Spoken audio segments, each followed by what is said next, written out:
Welcome back, students. Today we will continue with our exercise 7.1. Question number 3. I'll read the statement. It says AD and BC are equal perpendiculars to line AB. एक हमारे पास line AB है जिसपे दो perpendicular draw करे हैं AD and BC which are equal. Equal means length of AD and BC is same. You have to show that CD bisects AB. Again, bisect means to divide into equal parts. तो हमें ये दिखाना है CD जो AB को bisect कर रही है, means we have to show OB is equals to OA. As such we will start with, हम सबसे पहले क्या लिखेंगे, given, and then we will write to prove. ये दो चीजें हम सबसे पहले लिख लेते हैं जो हमें स्टेटमेंट में ही गिवन है वहीं से. So I have written given AD is equals to BC and ये हमें परपेंडिकुलर गिवन था, तो angle 1 is equals to angle 2.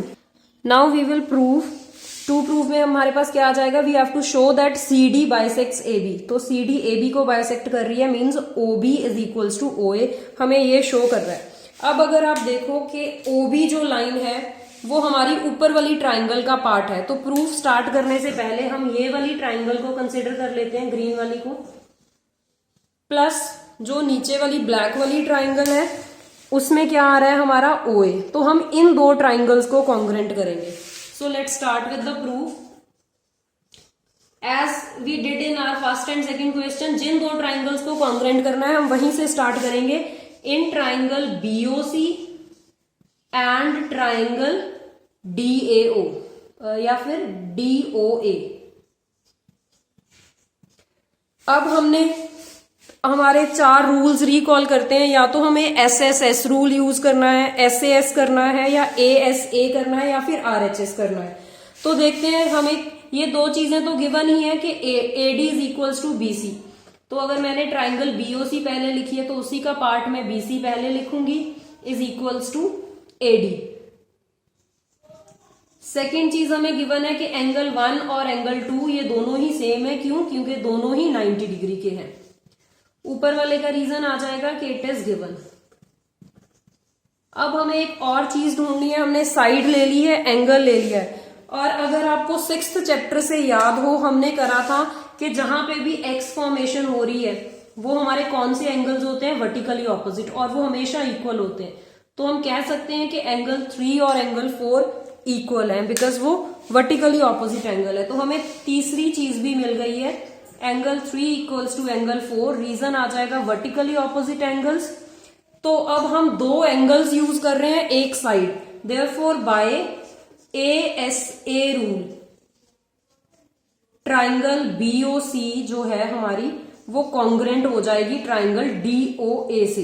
But हमें ये नहीं पूछा था, हमें नहीं कहा था कि इन ट्राइंगल्स को कॉन्ग्रेंट करो. We were asked to show that CD bisects AB. मतलब हमें ये दिखाना है कि OB is equals to OA. ये हम इक्वल कब कहेंगे, अगर ये ट्राइंगल्स कॉन्ग्रेंट है. तो जैसे कल करा था, OB is equals to OA. Reason क्या आ जाएगा, बाय CPCT. क्योंकि ट्राइंगल कॉन्ग्रेंट है तो उनके कॉरेस्पॉन्डिंग पार्ट्स भी क्या हो जाएंगे, same. Let's move to the next question. I read the statement.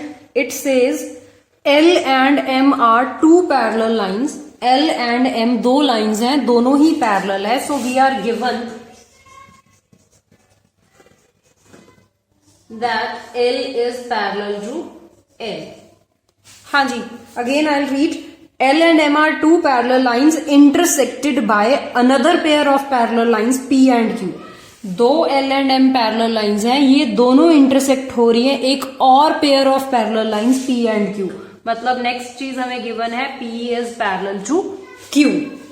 So you have to show that to prove, इन्होंने डायरेक्ट से लिख दिया है, you have to prove that triangle ABC is congruent to triangle CDA. आपको ये prove करना है. अब हम दोनों ही ट्राइंगल्स को अगर मार्क कर लें, हाईलाइट कर लें, तो एक मेरी ये ट्राइंगल रेड वाली हो जाएगी, राइट. एक ये रेड कलर की ट्राइंगल है ABC. दूसरी ट्राइंगल मुझे ग्रीन कलर से दी है CDA. CDA. तो मेरे पास ये दो ट्राइंगल्स है जिनको मैंने कॉन्ग्रेंट करना है. तो लेट्स स्टार्ट. प्रूफ में हम जिन दो ट्राइंगल्स को मुझे कॉन्ग्रेंट करना है मैं वहीं से स्टार्ट करूंगी, in triangle ABC and triangle CDA. अब ढूंढते हैं कि हमें क्या क्या गिवन है। हमें गिवन तो कुछ भी नहीं है, सिर्फ पैरेलल गिवन है, बट जब हमने कॉन्ग्रेंसी यूज करनी होती है तब हम जो कंसेप्ट यूज करते हैं वो इक्वल्स टू का करते हैं कि ये लाइन इसके इक्वल है, ये इसके इक्वल है। पैरेलल तो हम कभी भी नहीं बोलते। तो अब सबसे पहली चीज जो मुझे दिखाई दे रही है वो ये है कि एसी लाइन जो है वो ग्रीन वाली ट्राइंगल का भी पार्ट है एंड रेड वाली का भी। तो I will say AC is equals to AC which is common. एक चीज हो गई। अब बाकी क्या करें? अगर आपको याद हो पैरेलल लाइंस का कंसेप्ट, जब हमने 6th चैप्टर करा था वहां पे स्टार लगा के कुछ प्रॉपर्टीज करी थी, वो सारी प्रॉपर्टीज पैरेलल लाइंस की थी। तो वो यहां पे अगर मैं यूज करती हूं तो ये देखिए, ये मेरे पास बन रहा है Z। अगर आपके पास Z फॉर्मेशन होती है तो you can say that angle this is equals to angle this. So I will say angle 1 is equals to angle 2। Reason क्या होता है? Alternate interior angles. सिमिलरली ये भी पेयर मेरे पास पैरेलल लाइंस का है तो there is another Z formation. ये इस तरह से भी एक Z बन रहा है। So this is angle 3 and 4। I will say angle 3 is equals to angle 4। दोनों का रीजन क्या आ जाएगा? Alternate interior angles.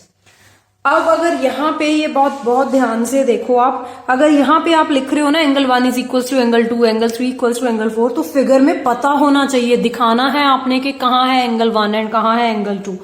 ठीक, तो अब तीन चीजें हो गई हैं, दो angles one side. Therefore by ASA rule जो आपकी ट्राइंगल ABC है, it is congruent to triangle CDA। So this is done. Now next question number 5 is line L. In this question figure is not given to you, so we will try to make it. Line L is bisector of angle A. एक हमारे पास angle A है जिसका L क्या है? Bisector. Bisector means जो उसको दो equal parts में डिवाइड करेगी। So suppose this is my angle A। ठीक, तो ये हो जाएगा L लाइन कोई भी जो इसका क्या है? Bisector. Means angle 1 is equals to angle 2। Bisector का मीनिंग यही होगा कि दो इक्वल पार्ट्स में डिवाइड करेगी। B is any point on L। अब L के ऊपर कहीं पे भी हम B पॉइंट ले लेंगे। BP and BQ are perpendiculars from B to the arms of angle A। Angle A की जो दोनों आर्म्स हैं उन पे दो परपेंडिकुलर्स ड्रॉ करने हैं, BP एंड BQ। ये एक परपेंडिकुलर हो गया BP, यहां पे दूसरा परपेंडिकुलर हो गया BQ। ठीक, मतलब एंगल 3 एंड एंगल 4 जो है वो 90 डिग्री है। ये भी हमें गिवन है, आपको ये प्रूव करना है। So let's start with given to prove.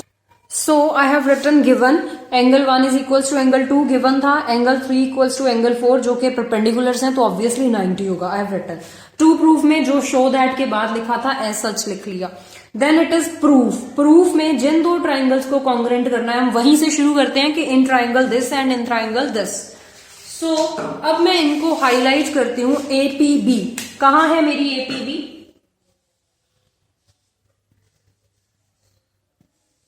This is APB। ठीक, रेड वाली। And what about AQB? AQB ये लोअर वाली ट्राइंगल है। This is AQB। तो हमने रेड एंड ग्रीन वाली ट्राइंगल को क्या करना है? कॉन्ग्रेंट। सो एक तो पहली चीज हमें गिवन है एंगल 1 एंगल 2 के इक्वल है, एंगल 3 एंगल 4 के इक्वल है। इसका रीजन है क्यों? क्योंकि ये तो हमें गिवन है। इसका रीजन है क्यों? क्योंकि दोनों ही 90 डिग्री हैं। तो तीसरी चीज क्या आ जाएगी? AB वाली लाइन दोनों की कॉमन है, कॉमन। तो तीन चीजें हो गई, दो angle plus one side. Therefore by which rule? ASA rule, triangle APB is congruent to triangle AQB। First part is done. अब सेकेंड पार्ट में हमें क्या दिखाना है कि BP एंड BQ की लेंथ सेम है, but these are the parts of the triangle that we have just proved congruent. So we can say that BP is equals to BQ by CPCT। Why? Because ये congruent triangles का ही part है तो obviously same equal होगा। So let's start with next question. I have already drawn the figure. Let's read the statement. Statement says in figure AC is equals to AE. This AC is same as this AE. So I will put single cut on these two lines. Further, AB is equals to AD. This AB is equals to this AD. I have put two cuts on these two lines. Then angle BAD is equals to EAC. BAD मतलब ये वाला angle, EAC मतलब ये वाला angle. ये तीन चीजें हमें गिवन है तो हम गिवन में लिख लेते हैं। So I have written given and to prove में कुछ नहीं कहा, सिंपल ये कहा है कि BC को DE के इक्वल करो। तो हम देख लेते हैं हमारी BC एंड DE है कहाँ। सो दिस इज माई BC, ये BC है। And what about DE?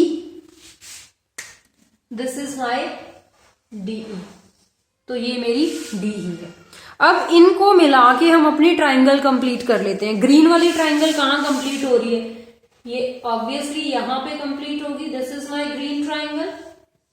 हम एक इस ट्राइंगल पे वर्क करेंगे क्योंकि हमने ये वाली साइड को इक्वल बोलना है। और रेड वाली ट्राइंगल मेरी कहां पे कंप्लीट होगी? रेड ट्राइंगल मेरी यहां पे कंप्लीट हो जाएगी, राइट? तो we are having two triangles green and red. हम इनको कॉन्ग्रेंट प्रूव करेंगे। तो लिख लेते हैं सबसे पहले इन ट्राइंगल ये कौन सी ली है हमने? BAC है ना, ये वाली ले लेते हैं BAC। एंड ट्राइंगल दूसरी कौन सी ले हम? DAE, ये ग्रीन वाली DAE। ये दो ट्राइंगल्स ले ली। सबसे पहली चीज हमें गिवन है कि रेड वाली ट्राइंगल की AC एंड ग्रीन वाली की AE दोनों ही सेम है, ये हमें गिवन है। दूसरा AB is equal to AD, red वाली की AB एंड ग्रीन वाली की AD, ये भी इक्वल है। ये दोनों चीजें हमें क्या है? Given. So this is done. अब तीसरा एंगल भी हमें पता है कि इक्वल है। हमें कहा है कि एंगल BAD जो है वो इक्वल है एंगल CAE के, बट ये हम यूज नहीं कर सकते। रीजन बीइंग कि जो हमारी रेड वाली ट्राइंगल है उसमें BAD एंगल है ही नहीं, उसमें एंगल है BAC, मतलब इतना सा पोर्शन उसमें एक्स्ट्रा है। सिमिलरली जो ग्रीन वाली ट्राइंगल है उसमें भी मेरा एंगल ये वाला इतना सा है ही नहीं, CAE तो है ही नहीं, उसमें मेरा एंगल है DAE, तो उसमें भी इतना सा पोर्शन मिसिंग है। अगर दोनों ही एंगल्स में इस वाले एंगल में मैं ये वाला इतना सा पोर्शन ऐड कर दूं तो ये पूरा एंगल जो होगा वो रेड ट्राइंगल का पार्ट होगा। सिमिलरली अगर इतने से एंगल में ये वाला ऐड कर दूं तो ये पूरा एंगल भी ग्रीन वाली ट्राइंगल का पार्ट होगा। तो हम कर सकते हैं। तो अब मैं क्या लिखूंगी? मैं ये नहीं लिखूंगी कि BAD is equal to CAE, मैं लिखूंगी angle BAC is equal to angle DAE। ये क्यों हुआ इक्वल? इसका रीजन अब मैं यहां एक्सप्लेन कर रही हूं। एज एंगल BAD जो था मेरा वो इक्वल था एंगल CAE के, ठीक? तो अब मैं इसको मार्क कर रही हूं एंगल 1। तो जब मैं BAD में एंगल 1 प्लस करूंगी और CAE में एंगल 1 प्लस करूंगी तो ये मुझे क्या देगा? एंगल BAC, और ये देगा एंगल DAE। तो जो मुझे प्रूव करना था फिर वो वाला एंगल बन जाएगा। ये इसका रीजन लिखना है क्योंकि हमें छोटा पोर्शन इक्वल गिवन था, हमने बड़ा खुद से करा है, ठीक? तो अब दो साइड्स एंड एक angle, therefore by SAS rule triangle BAC is congruent to triangle DAE,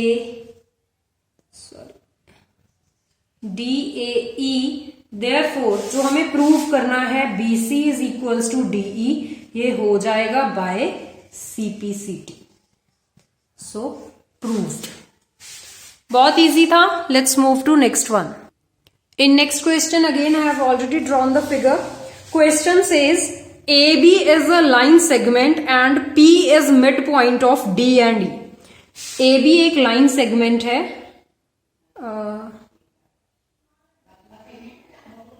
okay, this will be P, and P is midpoint of, sorry, I'm reading some other statement, just wait please. Okay, the statement is AB is a line segment and P is midpoint, ठीक है, and D and E are points on same side of AB. AB की एक तरफ मैं यहाँ पे साथ साथ बना लेती हूँ, AB is a line segment and P is its midpoint. अब हमने दो पॉइंट्स लेने हैं D and E on the same side of AB, या तो ऊपर वाले साइड या नीचे वाली साइड. मैं ऊपर वाली साइड ले रही हूं E and D दो points, such that angle BAD वो इस तरह लेने हैं कि अगर आप BAD एक एंगल बनाओगे वो सेम होना चाहिए एंगल ABE के, इस वाले एंगल, ये वाला एंगल इसके इक्वल होना चाहिए. फिर उसके बाद and EPA is equals to DPB. EPA ये वाला एंगल जो है वो DPB इस वाले एंगल के इक्वल होना चाहिए. तो ये चीज गिवन थी, तो वहां से फिगर आपकी वही बन जाएगी जो मैंने ऑलरेडी बनाई है. So what is given to you? First was given angle BAD is equals to AB. BAD ये वाला angle is equals to angle ABE ये वाला एंगल. तो I will say that angle 1 is equals to angle 2. मैं angles के name लिखने से better feel करती हूँ अगर मैं उनको नंबरिंग कर लूं, बिकॉज उससे हमारा काम इजीली हो जाता है, जल्दी जल्दी में हो जाता है, ज्यादा नहीं लिखना पड़ता. Then is angle EPA and DPB. EPA ये वाला एंगल, DPB ये वाला angle. So angle 3 is equals to angle 4. और क्या गिवन है आपको? That P is mid point. तो आपको गिवन है AP is equals to PB. अब लिख लेते हैं कि हमें प्रूव क्या करना है. To prove, so to prove में जो दो ट्राइंगल्स को कॉन्ग्रेंट करना है मैंने लिख लिया. अब कहां है वो ट्राइंगल्स? DAP मतलब ये वाली ट्राइंगल आपने किसके कॉन्ग्रेंट करनी है? EBP के. ग्रीन ट्राइंगल आपने कॉन्ग्रेंट करनी है रेड से. सो इतना सा आपका काम है. So let's start. हम कैसे स्टार्ट करते हैं आपको पता ही है. जिनको कॉन्ग्रेंट करना है हम वहीं से स्टार्ट करते हैं. ये फर्स्ट पॉइंट है, ये सेकंड है. फर्स्ट कर रहे हैं इन ट्राइंगल DAP, वहीं से लिख रही हूं, एंड ट्राइंगल EBP. क्या क्या गिवन है? ग्रीन वाली ट्राइंगल का एंगल 1 इक्वल है रेड वाली ट्राइंगल के एंगल 2 के. ठीक है, ये आपको गिवन है. अब AP is equals to PB है, ये भी आपको क्या है? गिवन है. अब तीसरी चीज angle 3 equals to angle 4 given है, but as we did in our previous question angle 3 जो है वो ग्रीन वाली ट्राइंगल का पार्ट नहीं है, उसमें इतना सा एंगल और ऐड करना पड़ेगा ये, बिकॉज ग्रीन वाली ट्राइंगल हमारी वहां तक जा रही है, तो इसको एंगल 5 बोल देते हैं. सिमिलरली रेड वाली ट्राइंगल में भी वही एंगल 5 ऐड करना पड़ेगा, तब वो इक्वल होगा. तो हम लिखेंगे angle APD is equals to angle BPE. क्यों है ये इक्वल? अभी हम प्रूव कर रहे हैं. हम लिखेंगे कि angle 3 is equals to angle 4. So angle 3 में भी मैं एंगल 5 प्लस कर रही हूं एंड एंगल 4 में भी एंगल 5 प्लस कर रही हूं, तो वो चेंज हो जाएगा मेरा एंगल APD में एंड ये हो जाएगा BPE. सो कौन सा? दो एंगल्स एक side. Therefore by ASA rule आपकी जो ट्राइंगल्स थी वो हो गई कॉन्ग्रेंट. तो आपका फर्स्ट पार्ट प्रूव हो गया. अब आपको पता है सेकंड पार्ट ऑब्वियसली करने की जरूरत ही नहीं पड़ेगी. AD एंड BE ये आपके कॉन्ग्रेंट ट्राइंगल्स के पार्ट हैं. So you can say AD is equals to BE by CPCT. So this question also done.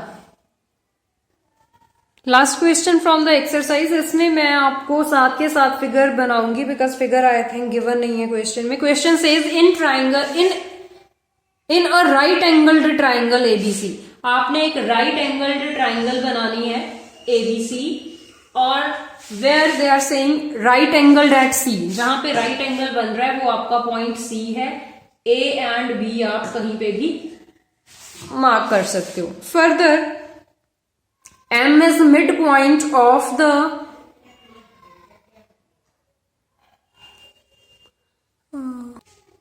M is midpoint of the hypotenuse. जो आपका hypotenuse है उसका जो midpoint है, they named it as M. M is midpoint of the hypotenuse and ABC is joined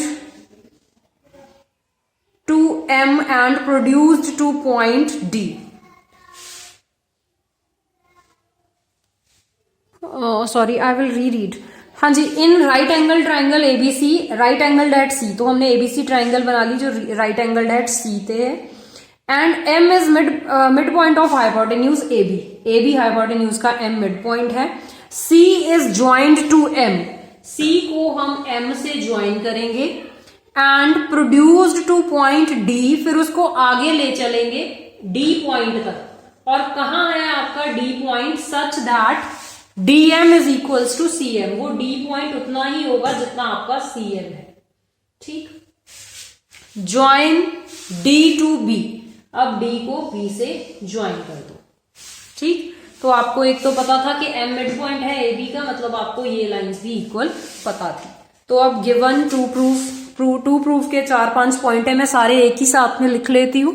so given लिख लिया है, to proof लिख लिया है. अब प्रूफ पे आते हैं. सबसे पहले हमें जो दो ट्राइंगल्स को कॉन्ग्रेंट करना है उनको हाईलाइट करते हैं. First one is triangle AMC. So this is AMC.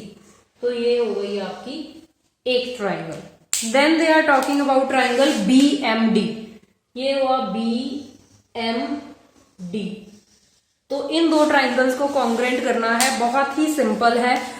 ये दो साइड्स तो आपको गिवन है. सबसे पहले हम लिखेंगे कैसे? In triangle AMC and triangle BMD. अब ये तो आपको दिख रहा है कि this is equals to this, CM is equals to DM. ये भी आपको पता है AM is equals to BM. ये दो चीजें तो हो गई आपको गिवन. अब तीसरी चीज जो बची, ये देखो आप यहाँ पे क्रॉस बन रहा है, x बन रहा है, तो x बन रहा है तो ये वाला एंगल इसके इक्वल होगा. हम लिखेंगे angle 1 is equals to angle 2. Reason क्या आ जाएगा? Vertically opposite angles, X formation. Therefore by दो साइड्स एंड एक angle, SAS rule, triangle AMC is congruent to triangle BMD. ये फर्स्ट पार्ट आपका प्रूव हो गया. अब सेकेंड पार्ट में आपको दिखाना है कि एंगल DBC, ये वाला एंगल राइट एंगल है. अब आपको पता है कि ये वाला एंगल राइट एंगल है, एंगल C पे 90 है, ये गिवन था. अगर आप ये दिखा दो कि ये वाली लाइन इसके पैरेलल है तो ये एंगल ऑटोमेटिकली सेम हो जाएंगे. तो हम कहेंगे कि angle 3 is equals to angle 4, because अभी इन दो ट्राइंगल्स को कॉन्ग्रेंट करा, तो by CPCT angle 3 is equals to angle. So angle 3 is equals to angle 4 हम लिख लेंगे बाय CPCT. बट आपको पता है एंगल 3 एंड एंगल 4 तो तभी इक्वल होंगे अगर ये ऑल्टरनेट इंटीरियर एंगल्स बने. तो इसका मतलब क्या है? दिस इंप्लाइज छोड़ दो, but this is only possible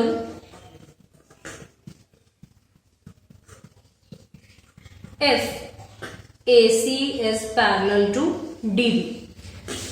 तो AC DB के पैरेलल हो गया. This implies angle ACB is same as angle DBC. क्योंकि ये लाइंस पैरेलल है तो जितना एंगल ये होगा उतना ही ये होगा.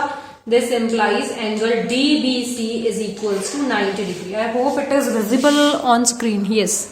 सो नेक्स्ट इस पार्ट 3, तो उसके लिए मुझे अगेन ट्राइंगल्स को हाईलाइट करना है. So I will edit up this figure. हाँ जी, जिन ट्राइंगल्स को कॉन्ग्रेंट करना हम वहीं से स्टार्ट करेंगे. In triangle DBC and triangle ACB. अब देख लेते हैं फिगर में कहाँ हैं ये triangles. In triangle DBC, so this is BBC. तो हम अब बड़ी ट्राइंगल्स पे आ गए. ठीक, एक तो ये रेड वाली ट्राइंगल हो गई and next one is triangle ACB. AC and then B. तो एक ये वाली ट्राइंगल हो गई. तो अब हम रेड एंड ग्रीन दो ट्राइंगल्स को कॉन्ग्रेंट करेंगे. तो देख लेते हैं कि इनमें क्या चीज हमारे पास जो है वो सेम है। सबसे पहली चीज जो है, sorry I will pick up the black marker. First thing जो हमारे पास है वो है कि this angle is equals to this 90।